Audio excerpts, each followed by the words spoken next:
मुहम्मदुर रसूलुल्लाह अला रसूलिल करीम अऊज़ु बिल्लाहि मिनश शैतानिर रजीम बिस्मिल्लाहिर रहमानिर रहीम।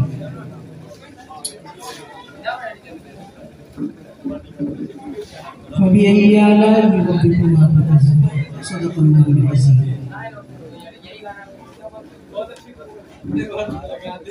हज़रात गिरामी मुअज़्ज़ज़ सामीईन किराम, स्टेज पर बैठे हुए उलमाए किराम,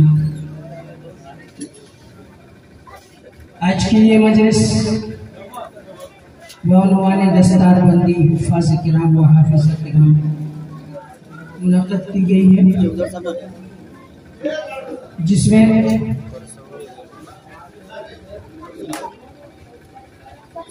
हुफ़ाज़ किराम को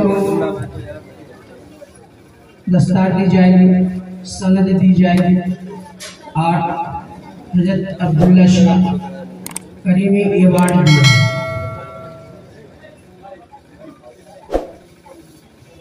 हज़रत गिरामी में हकीर सा जाना नजादे अजोबी सोहबत की वजह से इन उलमा, जिसमें जूनियर सीनियर पहले के पिछले हमारे अहबाब, उनके बीच बैठ करके कुछ सिखाया नहीं सका, पर जज्बात अपने होते हैं, ख्यालात अपने होते हैं। आज जो हमारे सारे उलमाए किराम बल्कि मुकर्रिरीन जब भी माइक संभालते हैं, जाहिर सी बात है दिल में दर्द है, तो मुल्क के हालात ही सामने नजर आते हैं। लेकिन मुझे भी मुल्क के हालात नजर आते हैं, लेकिन उससे ज्यादा मुझे अपने इस उम्मत मोहम्मदिया के हालात नजर आते हैं। बड़े अजीबो गरीब हालात, बड़ी अजीबो गरीब कैफियत से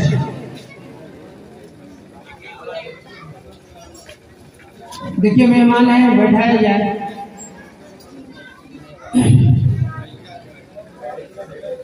तो मुल्क के जो हालात हैं वो अपनी जगह है, लेकिन ये जो हम उम्मत मोहम्मद सल्लल्लाहु अलैहि वसल्लम इनके हालात कितने दिगरगू हैं, कितने खराब हैं, कितने पेचीदा हो चुके हैं, कितने खराब हो चुके हैं, कितने बर्बाद हो चुके हैं। उनसे पूछिए जो रातों दिन इस उम्मत को रास्त पर लाने के लिए तब दो करते हैं, मेहनत अपना वक्त लगाते हैं, अपनी जिंदगी वक्त की। ऐसे लोगों से पूछिए कि उम्मत के क्या हालात, इस मौजूदा दौर उम्मत के इतने खराब हालात हैं कि मैं नहीं समझता कि कोई किसी भी छोटे से सोचो गांव में जहाँ 20-25-30 का मकानात के भी गांव हो, उसमें एक मस्जिद नहीं, और उससे बड़ा गांव 2 मस्जिद, उससे बड़ा गांव 3 मस्जिदें, और फिर उससे बड़े जाएगा किसी में 5, किसी में 6 मस्जिदें, और मुज़य्यन और मुरक्का की हुई, यानी टाइल्स और क्या कहना है। लेकिन नमाजी नदान, ये कुरान जिसकी आज मजलिस है, बेशक अल्लाह ने इसकी हिफाजत का जिम्मा लिया। जब भी आज पूरी दुनिया के काफिर और मुशरिक, यहूद और नसारा, दुश्मनान इस्लाम, दुश्मनान कुरान, दुश्मनान नबी, सारे के सारे ने मिलकर के भी मेहनत किया, तो एक हुर्फ पर जो एराब लगा हुआ है जेर ज़बर का, उसको भी टेढ़ा नहीं कर सकते, उसको भी टेढ़ा नहीं कर सकते। क्यों? इसलिए कि अल्लाह तबारक तआला ने उसकी हिफाजत की जिम्मेदारी ली, और ये छोटे छोटे नन्हे बच्चों के दिलों में अल्लाह तबारक तआला ने भी एकदम डाल दिया है। जैसे आज एक जीबी में, एक छोटी सी जीबी में पूरा कुरान आ जाता है, उससे पहले ही अल्लाह का फैसला आ चुका है। आज जीबी की शक्ल में हम कुरान सुनते हमको बहुत ताज्जुब होता है कि एक जीबी पूरा कुरान समा जाता है। अल्लाह तबारक तआला ने दिल के कोने में छोटा सा, जीबी से भी छोटा, किसी भी जीबी से भी छोटा दिल के खाने में अल्लाह तबारक पूरा कुरान डाला। वीडियो बनाने के लिए ये हाफिज कुरान खड़ा कर वीडियो बनाने के लिए अब पूरे दुनिया के दुश्मनान इस्लाम, दुश्मनान कुरान अगर चाहे कि कुरान में तकलीफ कर दे, कुरान में रद्द बदल कर दे, तो ये नहीं कर सकते। लेकिन हम यहाँ बैठे हुए तमाम छोटे बड़े अक्लमंद, पढ़े लिखे, दानिशवरान, उलमाए किराम, उफाज़ किराम, सारे लोग यहाँ आज कुरान की ये मजलिस, कुरान पर हम नाज, कुरान के हम मानने वाले, इस पर दिलो जान के अपनी जान कुर्बान कर सकते, कई नस्लें कुर्बान कर सकते। अगर एक तरफ मैं समझता हूँ कि यहाँ बैठा हुआ मुसलमान, एक तरफ कुरान रख दिया जाए, एक तरफ उसके सारे असासे रख दिए जाए, सारी दौलतें रख दी जाए, सारी औलादें रख दी जाए, और उससे कहा जाए कि तू कुरान की शान में गुस्ताखाना कलाम कह दे या मैं कह देता हूं तू बर्दाश्त कर ले, तो कोई भी मुसलमान उसको बर्दाश्त नहीं करे।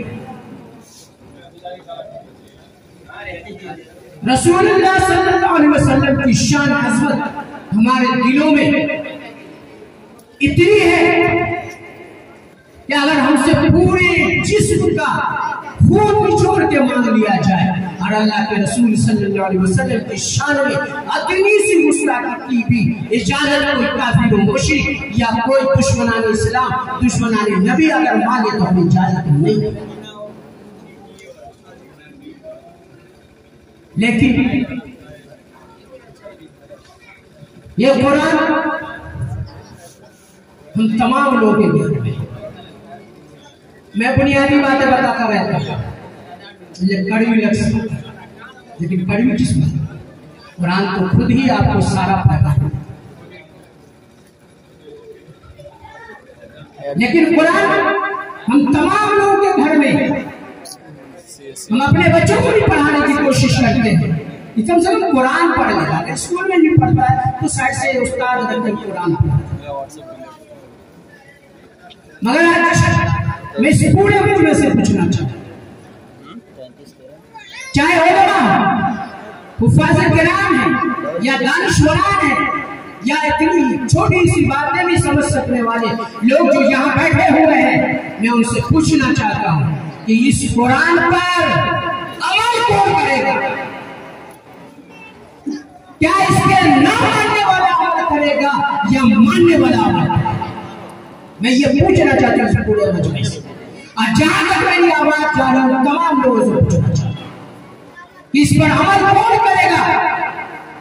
इस कुरान के मानने वाले अगर हम हैं, इस पर जान निसार करने वाले अगर हम हैं, तो अमल कौन करेगा? क्या काफिर मुशरिक करेगा जो इसको नहीं मानता, इस पर ईमान नहीं रखता? फिर ये कैसा कि हम कुरान पर अपनी जान दे देंगे? फिर ये कैसा कि रसूलुल्लाह सल्लल्लाहु अलैहि वसल्लम के नाम पर हम कुर्बान हो जाएंगे? फिर ये कैसा? ये झूठा दावा है, झूठा दावा, झूठा दावा। क्योंकि अगर हम कुरान के मानने वाले हैं तो कुरान ही मेरे ऊपर कुरान नमाज फर्ज करता है, कुरान ही हज फर्ज करता है, कुरान ही के जरिए से ज़कात फर्ज हुई है, कुरान ही के जरिए से रोजा फर्ज हुआ है, कुरान ही के जरिए से बहुत सारी बातें बताई गई है, इखलाकियात बताए गए हैं, हुकूकुल्लाह, हुकूकुल इबाद बताए गए हैं। फिर हम कौन से कुरान के मानने वाले जो कुरान से अलग हट करके, कुरान को ताक में रख करके, कुरान को अपने घर में सिर्फ जुज़्वेदान के बेहतरीन खुशनुमा जुज़्वेदान में डाल करके रख करके और हम कुरान वाले कहलाते हैं। आज उम्मत का अलमिया हजरत मुफ्ती साहब ने तजज़िया पेश किया है हजरत कि किस तरह से हमारी बेटियां, इस्लाम के मानने वाली बेटियां मुर्तद के लफ्ज के पीछे मैं जो दर्द रखता हूं वो सभी सारे उलमा किराम को रखना चाहिए, सारे मुफासिर किराम को रखना चाहिए, सारे मुफ्तियाने दीन को रखना चाहिए, सारे दानिशवरान को रखना चाहिए, सारे उम्मत मुहम्मदिया सल्लल्लाहु अलैहि वसल्लम को रखना चाहिए। मुर्तद में हुई उसकी वजह क्या है? कैसे वहां तक पहुंच गई कि वो मुर्तद हो गई, किसी तरह से इस्लाम से भिड़ गई। उस पर गौर, उस पर सोचने मंथन करने की जरूरत है मेरे दोस्तों, मेरे इस्लामी भाइयों। सिर्फ हम कुरान के मानने वाले, ज़बानी जमा खर्च करने वाले, इससे काम नहीं चलेगा। कुरान ने हमको पैगाम दिया है कि हमने तुम्हारा जोड़ा पैदा किया है, लिहाजा तुम्हारा जोड़ा लगे। अल्लाह के रसूल सल्लल्लाहु अलैहि वसल्लम ने फरमाया, अन्निकाहु मिन सुन्नती फमन रग़िब सुन्नती फलैसा मिन्नी, कि निकाह मेरी सुन्नत है, जो इस पर अमल करेगा वो मेरा, और जो इस पर अमल नहीं करेगा वो मेरा नहीं है। अब आ जाइए आगे बताता हूं इस हदीस का मफ़हूम। अल्लाह के रसूल सल्लल्लाहु अलैहि वसल्लम ने कहा मेरी सुन्नत, तमाम लोग निकाह करते हैं। फमन रग़िब अन सुन्नती, ये मुझे पसंद है, मेरी पसंदीदा है, जो मेरी सुन्नत है, मैं इसको पसंद करता हूं। थोड़ा आगे बढ़ने से पहले मैं बताना चाहता हूं कि जब ये अल्लाह के रसूल सल्लल्लाहु अलैहि वसल्लम की सुन्नत है, यानी आपने इस पर अमल किया है और आपका पसंदीदा अमल है, तो आपने सुन्नत को किया कैसे है, तो वो भी करके आपने बताया कि ऐसे किया जाए। आज हम मुसलमान किस तरह का निकाह कर रहे हैं, अपने बेटे का, अपनी बेटियों का किस तरह का निकाह कर रहे हैं, जरा जायजा ले। फिर उस वक्त मलाल क्यों नहीं हो रहा है कि हम कुरान की बेहुरमती कर रहे हैं, अल्लाह के रसूल सल्लल्लाहु अलैहि वसल्लम की सुन्नत की बेहुरमती कर रहे हैं। मलाल नहीं होता है किसी को कि हम शादी ब्याह निकाह के नाम पर सुन्नत की धज्जियां उड़ाते हैं, इस्लाम की धज्जियां उड़ाते हैं। जितने भी गुनाह मैंने जायजा लिया है, अब तक का जायजा मेरा, कि लोग जितने भी गुनाह करते हैं, जिस तरह के भी गुनाह करते हैं, और ये शादी ब्याह अब इस तरह से हो गई है कि वो तमाम को यकजा करके शादी के नाम पर जो कानून है तमाम गुनाह किया। ये कौन सा कुरान, ये कौन सी सुन्नत है, कहां जा रहे हैं हम? चाहे बेटी वाले हो या बेटा वाले, दिल पर कलेजे पर हाथ रख के देखिए कि आप कितना कुरान की बेहुरमती कर रहे हैं, आप अल्लाह के रसूल सल्लल्लाहु अलैहि वसल्लम की सुन्नत को किसी तरह से बेहुरमती कर रहे हैं। जरा अंदाजा लगाइए, उस वक्त आप पीठ पर रख देते हैं, पीछे रख देते हैं, नहीं इसको हटा के रखो, ये इस्लाम है, इसको हटा के रखो। शादी ब्याह की सब रोज होती है, आज थोड़ा जो नाच लेने दो, आज थोड़ा डीजे पर बजा लेने दो, आज जरा जो है गाना में बेहुरमती कर लेने दो। किसकी, कहां चले हो? क्या अल्लाह के रसूल सल्लल्लाहु अलैहि वसल्लम के जमाने में, आप सल्लल्लाहु अलैहि वसल्लम के सहाबा किराम में सारे के सारे लोग पेट पे पत्थर ही मारते? क्या मालदार नहीं थे, अमीर नहीं थे, नामवर नहीं थे, मशहूर नहीं थे, सारी चीजें नहीं, सब तरह के लोग उस वक्त भी थे, खामोशी, उस वक्त भी सारे तरह के लोग थे। मालदार, नामवर, मशहूर, ताकतवर, सरदार, खलीफा, सारे तरह के लोग थे। दो बड़े लोग बड़ी धूमधाम से बेटी की शादी नहीं की। उनके पास वो वसाइल थे क्या? उनके पास वसाइल नहीं थे? आज आप मैं हमारी आबादी में से किसी के पास अगर कुछ दौलतें हो जाती है दुनिया की, कुछ माल आ जाता है तो अपनी बेटियों की भी शादी बड़ी धूमधाम से करते और उसमें बेजा खर्च को कि बेजा का बेचा कहा जाके इतना बेजा खर्च करते हैं कि जिसका लफ्ज जो है अदा करने के लिए नहीं है।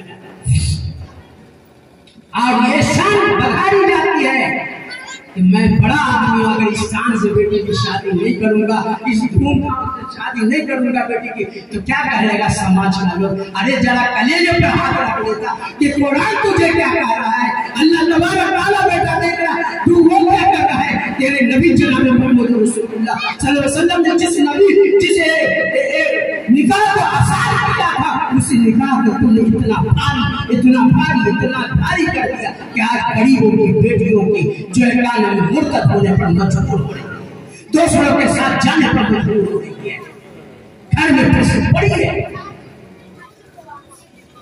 वो देखने वाला नहीं।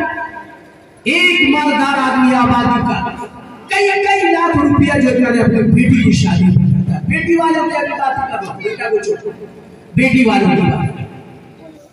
जबकि उसी मोहल्ले में गरीबों की कई बेटियां पड़ी हुई है, कोई देखने वाला नहीं।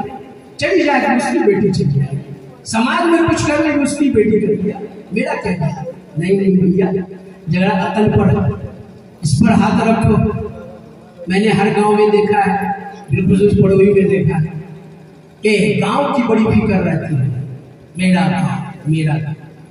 ऐसे किसी गांव से जब बेटी इस तरह की हरकत करती है तो क्या होगा? उस वक्त जो है मेरा गांव नहीं रहता,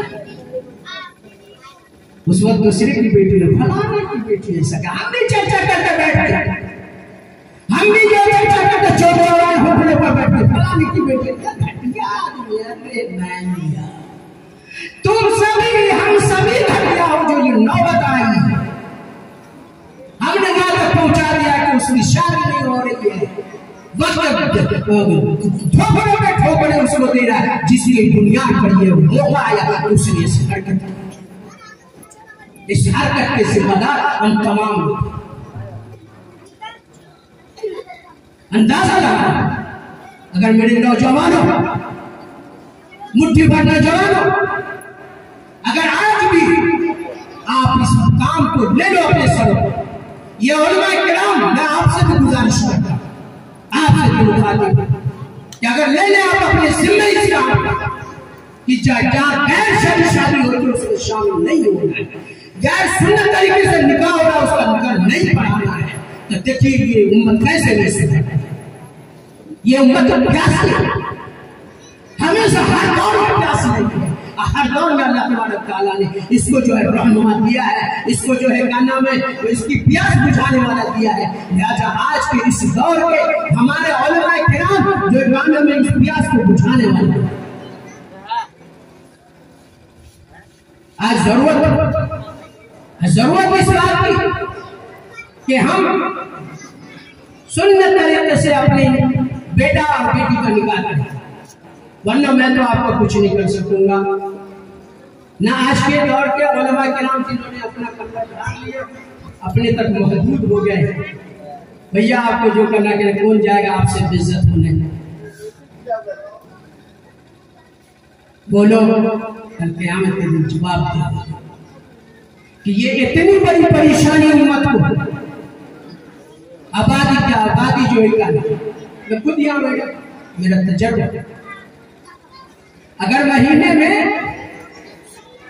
10 बेटियों की शादी के लिए लोग मेरे पास आते कि कोई लड़का है तो बड़ी मुश्किल से एक लड़का का, बेटियों का 10 आता है तो बेटा का 1 आ जाएगा, जरा कोई अच्छी लड़की की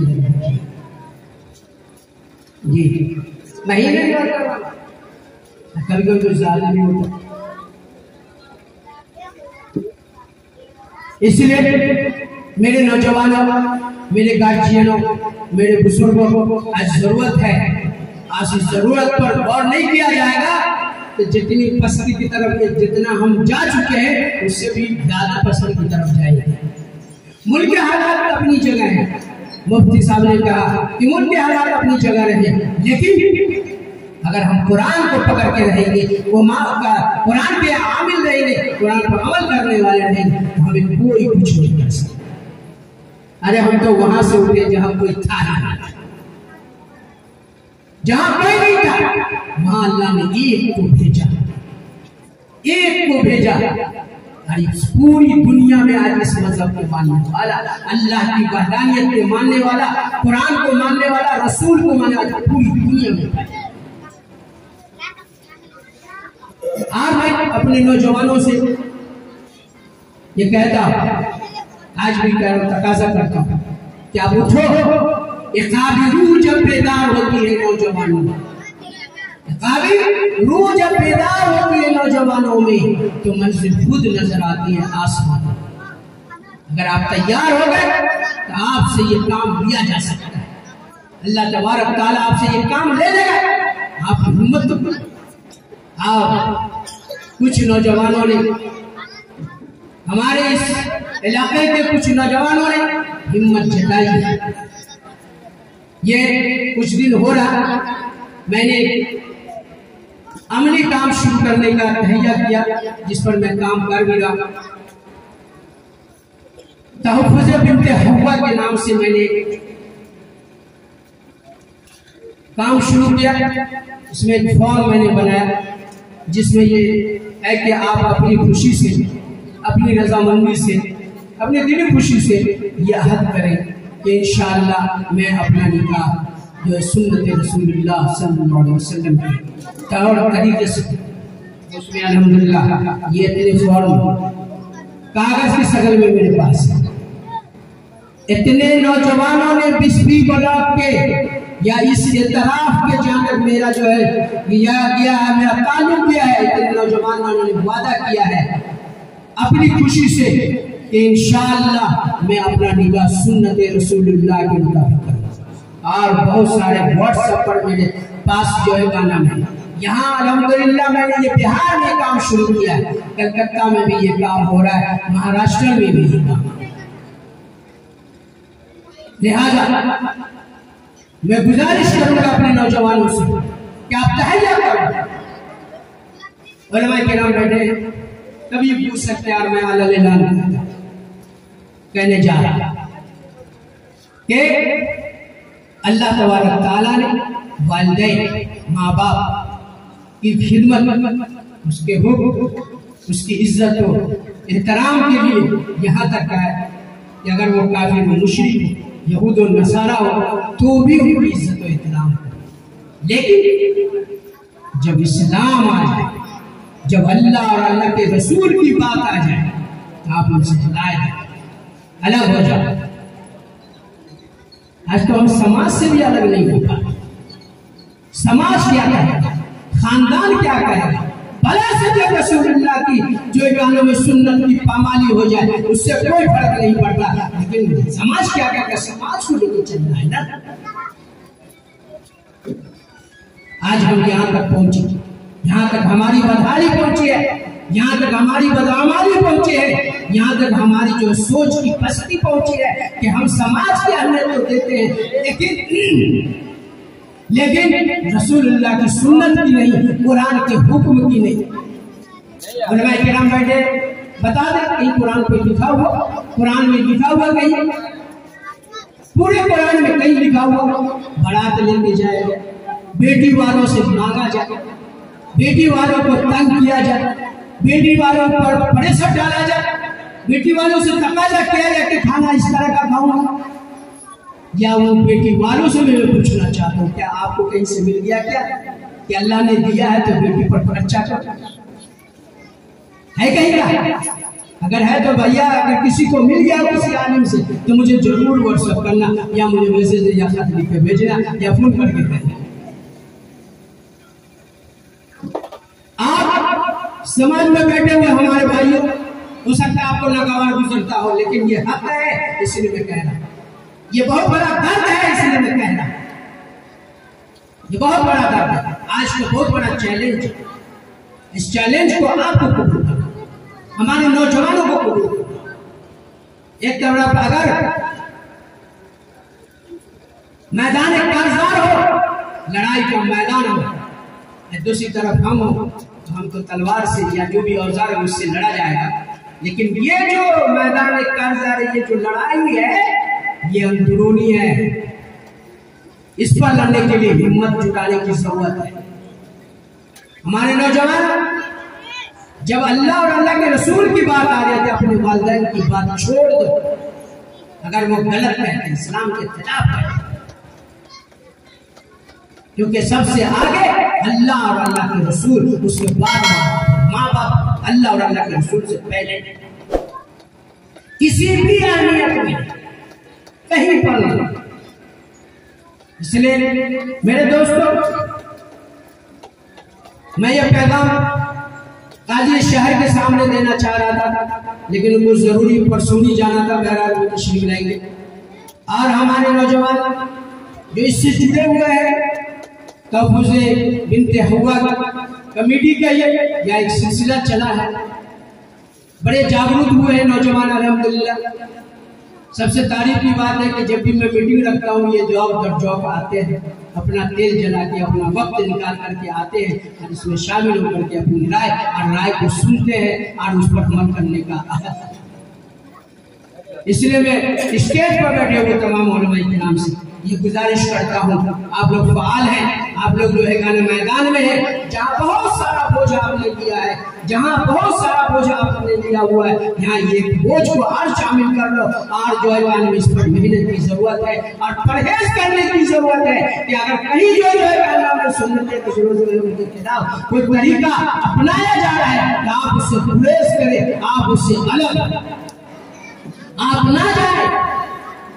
खाना तो कहीं भी मिल जाता है, जो नसीब में रहेगा मिलते रहेगा। अगर अपने घर में सूखी मिल गए और वो जो है गाना में जो हराम से मिला हुआ है तो उससे बेहतर होगा, और उससे जो है मोतबर होगा, उससे ज्यादा लजीज।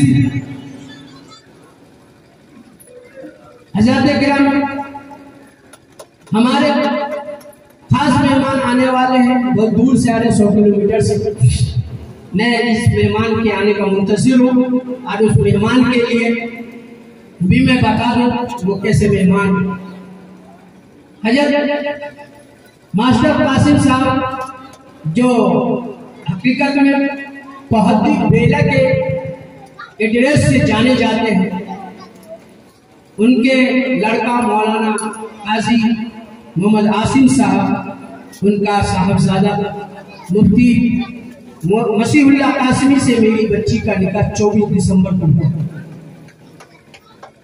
आज के दिन इस प्रोग्राम के बाद शाम तक इंशाअल्लाह रुखसती का दिन है।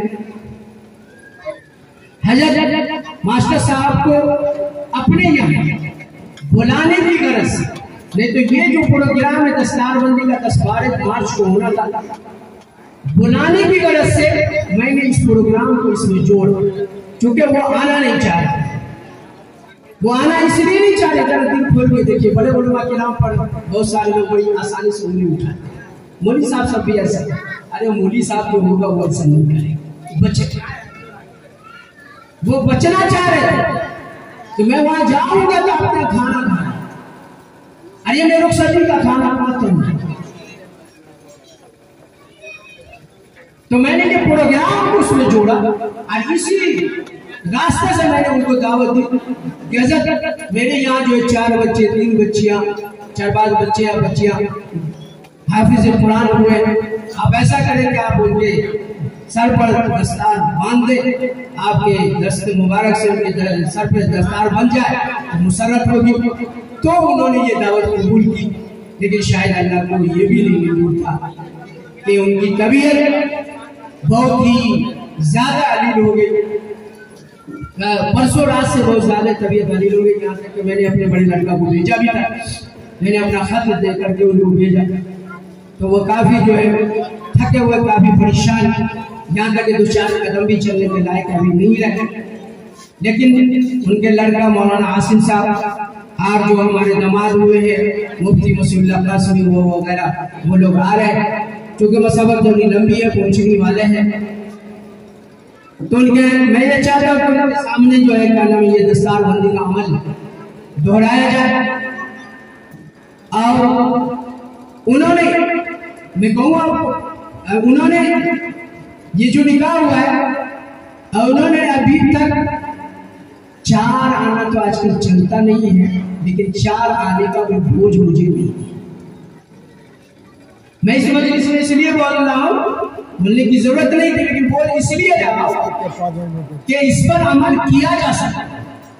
जबकि उनके रिश्ते के लिए जो लोग उनके यहाँ आ रहे थे वो 4 चक्का मोटर गाड़ी भी देने को तैयार है, और 2 चक्का लाख तो 4 लाख देने की तो कोई बात अलग है। लेकिन उन्होंने फातिया किया, जो मुफ्ती अबू बकर साहब ने कहा कि दीनदारी की बुनियाद पर अपने बेटा बेटी का निकाह करो, तो उन्होंने कहा था अपने बेटा को किसी अल्लाह वाले के घर में अपने बेटा का निकाह करो, वहां लड़की। इत्तेफाक से हमारे बहुत ही करीब रहते हैं दोस्तपुर के मास्टर ऐनुल हक साहब, उनका जाना हुआ और वहाँ जो ये बात चल गई, जबकि मैं अभी 2 साल 1.5 साल अभी करने के निकाह करने के मूड में नहीं था, तैयारी में भी नहीं था, लेकिन वो वहाँ बात चली। और फिर उनको जो जिस तरह की लड़की तलाश थी, हाफिजा लड़की हो, उनकी जो ख्वाहिश थी, तो इन्होंने खुद करके कर दिया कि हाँ मिल गई लड़की आपको। जब इन्होंने मुझसे बात की तो मैंने कहा अभी मैं 2 साल, फिर बात पर बात लंबी हो जाएगी, उतनी कहानी से बहरहाल ये रिश्ता तय हुआ, इनके जरिए हुआ और ये आसानियां हुई। ये आसानियां हुई कि बहुत आसानी से ये निकाह हुआ। अब रुखसती में आने के लिए भी यहाँ के रुखसती का खाना आने को वो तैयार है। तो मैंने ये क्या इंतजाम किया, ये जो लोग आ रहे हैं वो भी तैयार है। तो मैंने अपने मदरसे के कुछ मुखलिस लोगों को जो परहेजगार भी हैं, दीनदार भी हैं, उन लोगों से कुछ पैसे कलेक्शन किए हैं और उससे जो है खाने का इंतजाम है। क्योंकि उतनी दूर से आ रहे तो फिर कहाँ जाए। ये है इस्लाम, ये इस्लाम पर अमल करने का मिजाज। आज हम भी तो तालीम देवन से फारिग होके आते हैं, वो तो किसी तालीम देवन से फारिग नहीं होते, वो मास्टर के नाम से मंसूब है। और इल्म दीन को अल्लाह ताला ने जो है सुहबत से दिया हुआ है। लेकिन आज हम जो दारुल देवबंद से फारिग हो गए आते हैं, कासमी कहलाते हैं, मुफ्ती कहलाते हैं, आलिम कहलाते हैं, फाजिल कहलाते हैं, ये जो हम लोग बिला तमीज कहीं भी जा रहे हैं, ये अच्छा नहीं है। इस पर मेहनत करने की जरूरत है, परहेज करने की जरूरत है, बचने की जरूरत है। अगर जिस तरह से आम आवाम ये सोचती है कि इतना सा कर लेने से क्या होगा, भैया मैं एक वाकया छोटा सा वाकया सुना था। हज़रत ज़ुन्नून मिस्री रहमतुल्लाह अलैह कहीं पढ़ाते थे और वो एक किराए के मकान में रहते थे, और किराए के मकान के जमाने में जो है कलम दवात से लिखा जाता था खत, और उन्होंने रात में खत लिखा, किसी को लिखा, और उस खत के लिखने में जो स्याही ज्यादा हो गए, उन्होंने हम लोग भी ऐसा कर चुके, चूंकि हम लोग भी कलम से तख्ती पर लिख चुके, तो उस रोशनाई को सुखाने के लिए चाहा के कान में उस दीवार से जो कुछ मिट्टी खुरच लेता है, खुरच करके जो मिट्टी दे देते हैं, तहरीर को सुखा लेंगे, और कष्ट किया, इरादा किया कि अब करेंगे, इतने में जो है कान में दिल में अल्लाह ने डाला कि जुनून, ये तो जो है काना में दूसरे का भारे का मकान है, तुमने तो सिर्फ रहने के लिए लिया, इसके किसी भी चीज से दूसरे चीजों में जो फायदा उठाने के लिए नहीं लिया है। आप परहेज देखिएगा कितना जर्रा सा परहेज हो गए, रुक के बैरात जैसे जैसे रख दिया, कब सुख क्या होगा, रात में सोए, अल्लाह के रसूल सल्लल्लाहु अलैहि वसल्लम का दीदार हो गया। जी ये इतना सा जो परहेज किया, अल्लाह के रसूल सल्लल्लाहु अलैहि वसल्लम का दीदार हुआ, और आप वसल्लम ने फरमाया ज़ुन्नून, आज अगर ये मिट्टी तू जो है मैंने अपने तहरीर पर डाल देता ना, तो तेरा सब कुछ छिना तो कहीं कहीं। ये इस्लाम, ऐसे हमारे उलमाए किराम अकाबिरीन उलमाए किराम जिन्होंने इस तरह का अमल किया है, आज हम क्यों नहीं कर सकते? हमें भी करने की जरूरत है। हमारे अकाबरीन के नक्शे कदम पर चलने की हमको जरूरत है।